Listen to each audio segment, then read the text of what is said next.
what are we starting with this week? Oh, Millennial Find?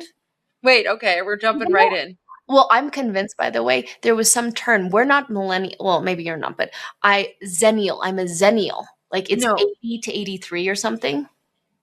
Yeah, I'm 80. Or maybe it was 81 to 83. I think we're Xennials, but it didn't really flow with the title. Are you asking ChatGPT? Sure am. By the way, for those who might get frustrated and say ChatGPT is causing all of these climate change problems, I think AI is actually going to be the one that solves it, ironically. So this is what I was saying. Technically, I'm Gen X and you're millennial based on the breakdown. They have come up with this new micro generation called Xennials, which is 1977 to 83. It's a bridge the gap thing. Those of us who don't really feel like we identify as millennials or as Gen X can call ourselves Xennials. So should we change the name of the podcast? That's the, put your comments here. Should just be Dr. Organic Mommy. Oh, it's not going to be when Xennials become moms. Weird. I'm not allowed It to. was a joke, Natasha. Laugh. Oh, well, okay. Well, I don't get all that humor sometimes. Okay, cool. Okay. All right. We're prepping for a girls trip. We're really excited. Now we're moving into the Millennial Find of the week. Go ahead.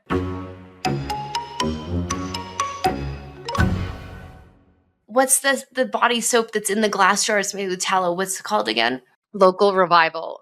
I'm obsessed. It's wonderful. I used it this morning. Isn't it so good? I was trying to find one in glass. I still love the Osea area body wash, but I love that this was in glass. And it makes your skin feel so good. It's not for people who are vegan because it's, tallow based. My husband gets frustrated because he's like, which one do I use? I'm so confused. He's like, there's too many. I put mine on a shelf so it didn't get knocked over accidentally. It's wonderful. It's a really, really great find on your part. Yeah, I like it. I like it a lot. In the last podcast, you may have seen me wearing a scarf. I have waited 2 months for that scarf to arrive. It's a dupe. I don't know if it's a dupe or it's just a cheaper version of when you see that, when I wear that, when I visit you in Colorado, you're going to be like, wow, that's nicer than most of my scarves. When you feel that scarf, I'm going to link it here. It sells out really quickly. It goes into stock and it sells out really quickly. What's it made out of? Cashmere-ish. Okay. That's my find of the week. That's your find of the week, your cashmere. A lot of the people who are in the cold areas, they're going to want these warm things. Hey, what's your feeling on those heated vests that I've seen a couple of them. They're like a vest that you charge and it has heat in it. For those of you who are not watching, I'm looking at Emily in a confused look. What? Okay. A vest that's heated that I don't know. So if you're really cold, you can put this underneath your jacket and it like when you get heated gloves. Kind of, yeah. You plug it in at night and then during the day you wear, it looks really cool. Okay. I've never heard of that before. And I almost got it for you as no, I don't do that. The one thing I am working on getting you, which I don't know if you remember that you said you wanted. Oh, okay. Go ahead. A button that says, ask me about fragrance. Okay, she's on the phone with me. Where was I? I was getting out of the car. Wait.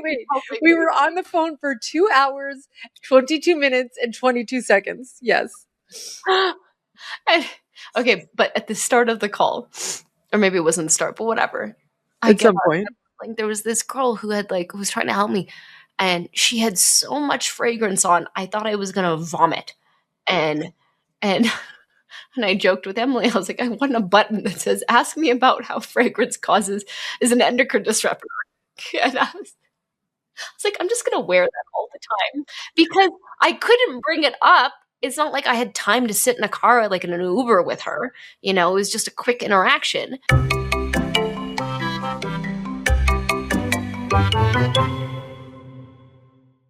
You know what we get a lot of questions about, and we might make a reels on this too? Celery powder and bacon. That is still carcinogenic. Celery powder is just greenwashing. So, do you give your kids bacon ever? I know the answer to this, but tell people.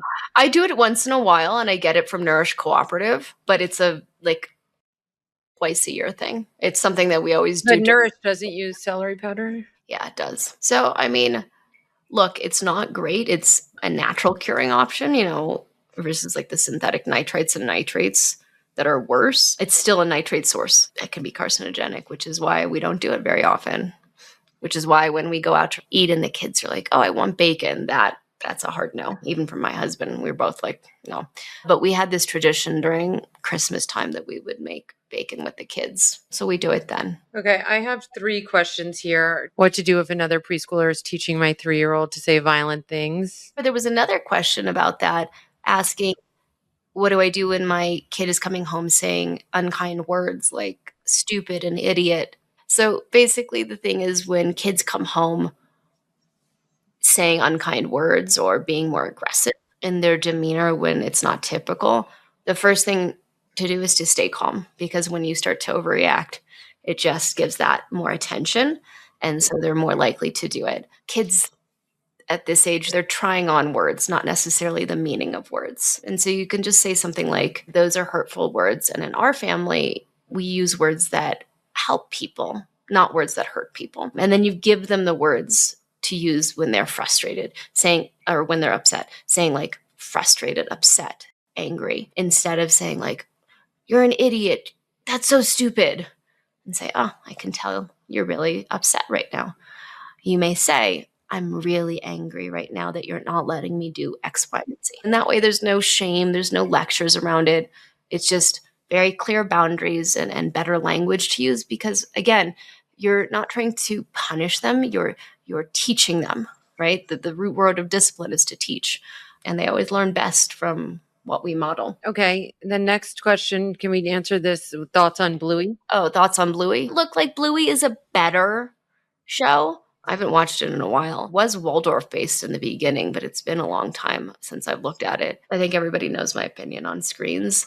I think it's too much, especially for young kids, especially under age 5. It has to be really slow. You really have to look in the messaging that you're getting. You have to look at like even the cinematography. What's the name of the show? It's with Bloopy. You mean Cocomelon? Blippy. No, it's Blippy. It's Blippy.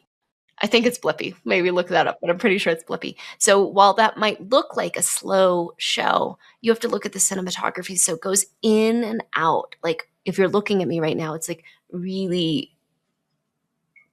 can make your nervous system dysregulated because of the view of the camera going in and out and wide lens to narrow lens. And so they play with you that way to get the child to be more engaged and to get more of those dopamine hits. But as far as like shows, you do have to be mindful.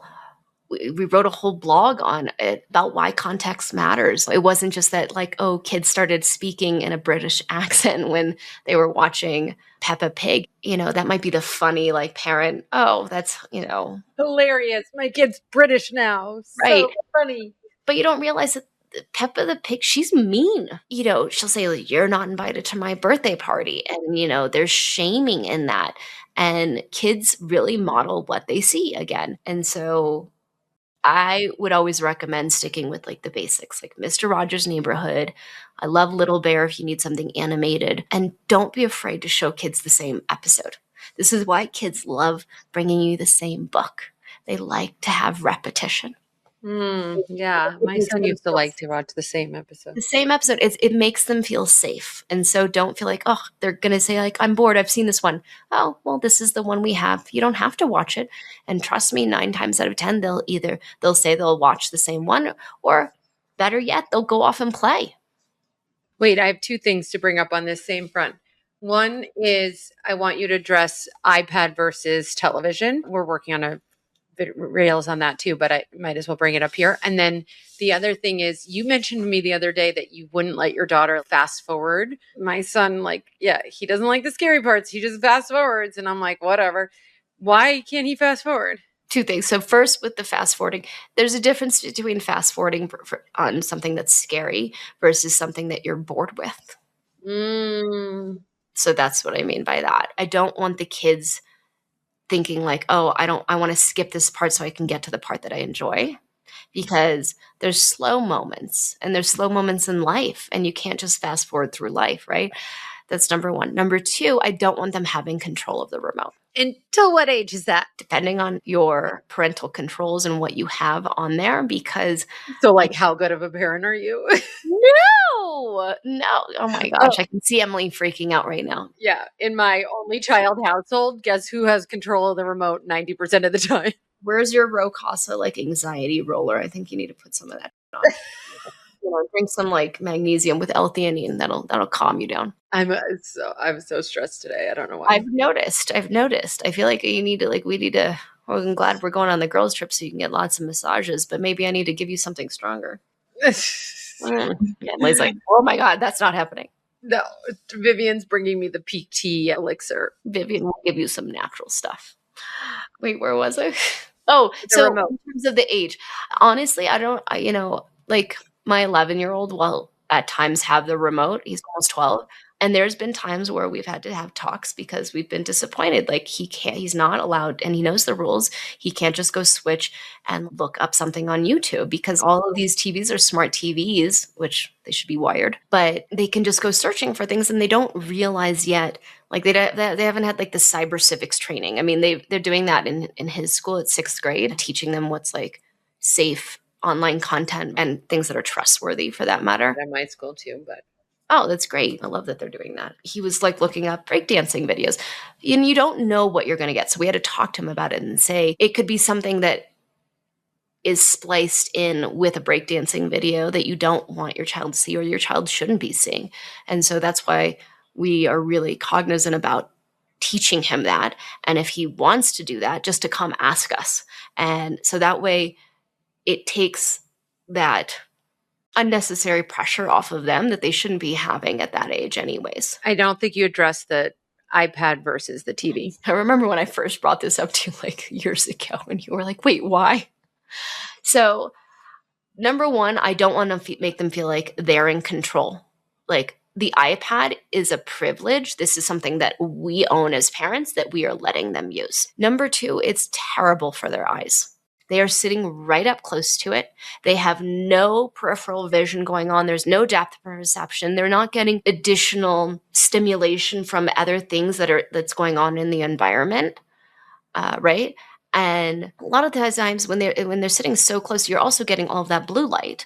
And so that is disrupting your circadian rhythm and causing just more behavioral issues in your child. Whereas if you have them sit back and watch it on the TV, it's very different. And even, I mean, kids naturally want to sit up close. I remember being a child sitting close, right? To the TV. I was just going to say, how many of us remember our parents being like, don't get so close to the TV? Like that was such a thing when we were kids. Right. And it's because you want to completely immerse. And now people have an iPad in their face at dinner. Exactly. And so, but the reason why as a child that you want to sit in front of the TV so close is because you want to immerse yourself and rid yourself of the extra distractions and just completely zone in, right? Versus when you sit back, you actually allow some relaxation there. It gives your nervous system a break. It gives your eyes a break. It allows you to go move your eyes off the screen and then go back to the screen. And so that's why it's really important. Thank you. Love you. This podcast does not constitute medical advice or recommendation. Please consult your doctor.